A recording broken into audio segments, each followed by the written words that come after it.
L'instauration de couvre-feu à 18h dans les départements à risque sera-t-elle suffisante pour limiter la propagation de l'épidémie?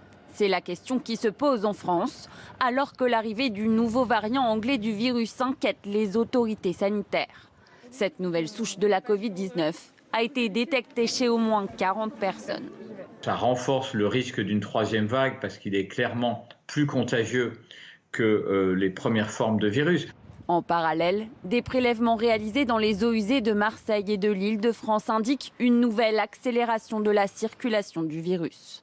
Les données d'eau de Paris montrent une augmentation très importante ces derniers jours de traces de virus dans les eaux usées. Cela devrait se traduire dès la semaine prochaine par un accroissement significatif des contaminations. Depuis plusieurs jours, le nombre de cas de contamination stagne autour de 20 000, très loin de l'objectif du gouvernement de descendre à 5 000 cas par jour.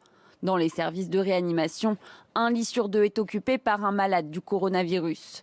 Des chiffres qui ne baissent pas, alors que l'impact des fêtes de fin d'année sur l'épidémie n'est pas encore connu. Selon Santé publique France, le nouvel an pourrait nourrir un rebond et entraîner une hausse du nombre de patients hospitalisés.